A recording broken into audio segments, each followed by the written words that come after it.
আসসালামু আলাইকুম প্রিয় দর্শক, মোহাম্মদ আক্তারুজ্জামান বলছি। ফিশারিজ বাংলাদেশ চ্যানেলটি বিশ্বের যে প্রান্ত থেকে দেখছেন সেই সমস্ত মাছ ও চিংড়ি খামারি ভাই বোনদের স্বাগত জানাচ্ছি। আশা করছি আপনারা ভালো আছেন। আজকে যে ভিডিও, সেই ভিডিওটি হচ্ছে খুবই গুরুত্বপূর্ণ।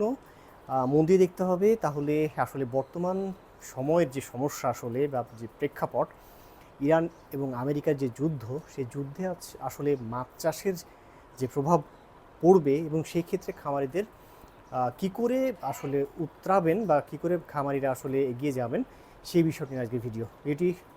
তে আমি আসলে কি সমস্যা আসলে আমরা পড়তে যাচ্ছি এবং সেখান থেকে আসলে উত্তরণের উপায়, এই প্রত্যেকটা বিষয় নিয়ে কথা বলবো। তো সমস্যা আসলে কি হতে যাচ্ছে বা হচ্ছে এখন থেকেই। তার মধ্যে প্রথম যে সমস্যা, সেটা হচ্ছে উৎপাদন খরচ বেড়ে গেছে অলরেডি। অর্থাৎ আপনি যে মাছ চাষ করছেন বা চিংড়ি চাষ করছেন, তার খরচ অলরেডি বেড়ে গেছে এবং আরও যাবে সামনে যদি এই পরিস্থিতি থাকে। 2 নম্বর সমস্যা হচ্ছে যে ফুয়েল কস্ট বা জ্বালানির যে খরচ, এটা হচ্ছে বেড়ে গেছে। এই জ্বালানি খরচ বেড়ে যাওয়ার ফলে হচ্ছে বিভিন্ন ধরনের, বুঝতে পারছেন, খামারের, আপনার মাছের যে খামার, সেই খামারের হচ্ছে আপনার ব্যয় বেড়ে গেছে।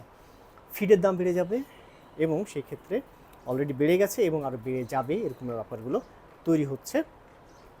যে ঘটনাটা ঘটবে সেটা হচ্ছে আমাদের দেশ থেকে মাছের যে এক্সপোর্ট বা চিংড়ি যে এক্সপোর্ট, অর্থাৎ বাইরে যে মাছ রপ্তানি করি আমরা, সেটার কিন্তু পরিমাণ কমে আসার সম্ভাবনা আছে। মাছের দাম বাড়বে বা চিংড়ির দাম বাড়বে, কিন্তু যারা খামারি তারা কিন্তু অতটা দাম পাবেন না।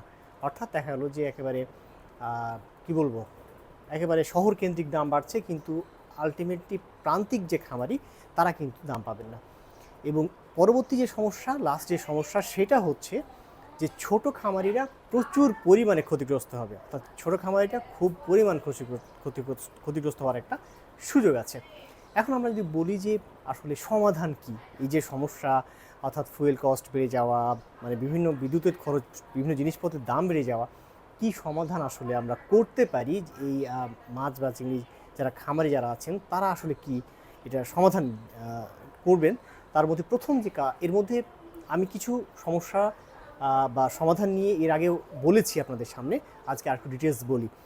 তো প্রথম যে কাজটা করতে হবে সেটা হচ্ছে যে নিজ হাতে, আপনাকে যেটা করতে হবে সেটা হচ্ছে নিজ হাতে আপনি লোকালি, আপনি স্থানীয়ভাবে যে উপকরণগুলো পান, সেই স্থানীয় উপকরণ দিয়ে খাবার বানানো শুরু করেন। এখন থেকে নিজ হাতে বানান। হ্যাঁ, সেটা যেরকম হচ্ছে আমরা কি করি, রাইস ব্র্যান্ড, তারপরে হচ্ছে কি বলবো, সয়াবিন বা হচ্ছে ভুট্টা বা হচ্ছে আপনার যা আছে আপনার, মানে আপনার হাতের কাছে যে অ্যাভেলেবল উপকরণগুলো আছে, এই অ্যাভেলেবল উপকরণ দিয়ে আপনি হচ্ছে খাবার বানানো শুরু করতে পারেন।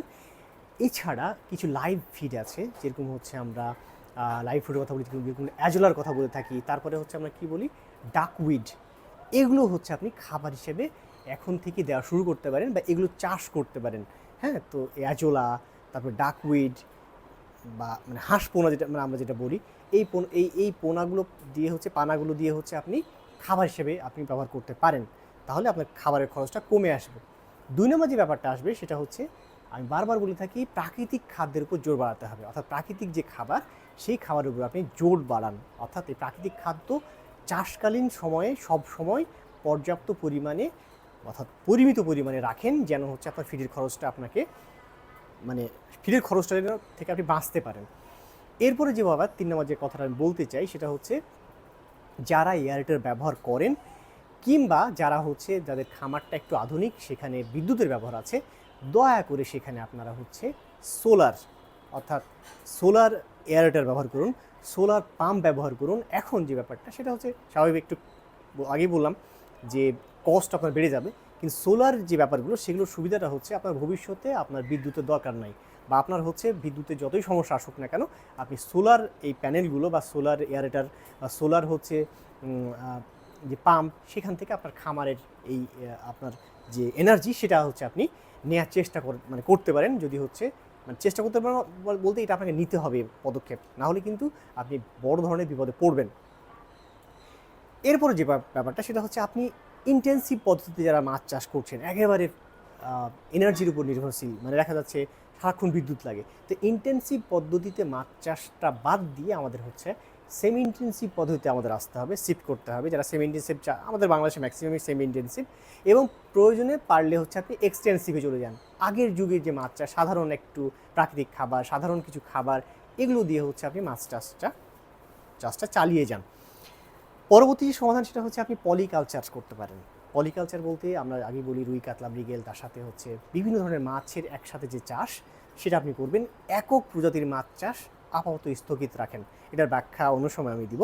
কিন্তু পলিকালচার বা মিক্সড পদ্ধতির মাছ চাষ এই সময়টা আপনার জন্য লাভের কারণ হয়ে দাঁড়াবে।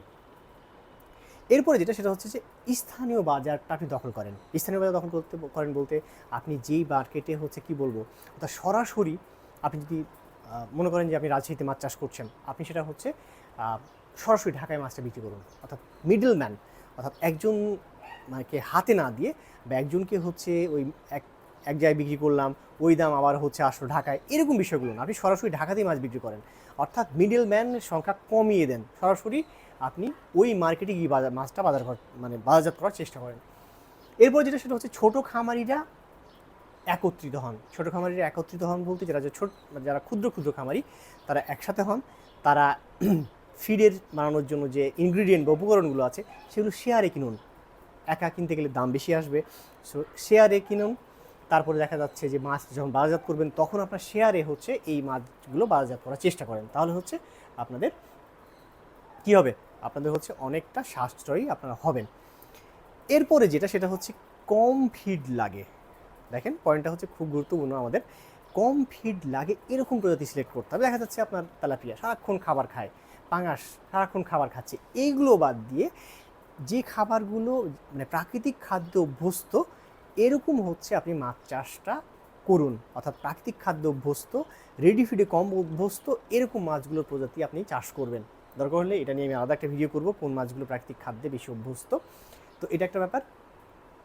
এবং লাস্ট যে পয়েন্টটা বলতে চাই সেটা হচ্ছে সরকারের সহায়তা। অর্থাৎ এই সময়তে সরকার যদি খামারিদের সহায়তা করেন তাহলে হচ্ছে খামারিদের জন্য অনেকটাই হচ্ছে, অর্থাৎ ভর্তুকি আমরা যেটাকে বলি, সেটা যদি দেওয়া সম্ভব হয় তাহলে অনেকটাই খামারি হচ্ছে এই বিষয়টায় বাঁচতে সক্ষম হবেন।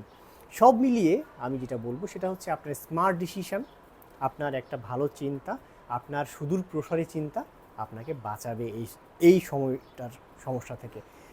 শেষ এবং খুব গুরুত্বপূর্ণ একটা কথা বলতে চাই, কখনো কখনো অযাচিত কোনো কিছু আপনি পুকুরে ব্যবহার করবেন না। অর্থাৎ অযাচিত কোনো কিছু ব্যবহার করবেন না বলতে আমি এটাই বলতে চাই, সেটা হচ্ছে কেউ আপনাকে কিছু বলল, কোনো একটা মানে ওই বিষয়ে দক্ষ কোনো জ্ঞান নাই ওই ব্যক্তি ছাড়া, কেউ আপনাকে কিছু বললো যে আপনি এটা ব্যবহার করেন, অযাচিত কোনো ওষুধ, অযাচিত কোনো খাদ্য, অযাচিত কোনো ইনপুট আপনি পুকুরে প্রয়োগ করবেন না। কারণ এই সময়টা সেভ করতে হবে আপনাকে, যেন আপনি আপনার মাছ চাষে টিকে থাকতে পারেন।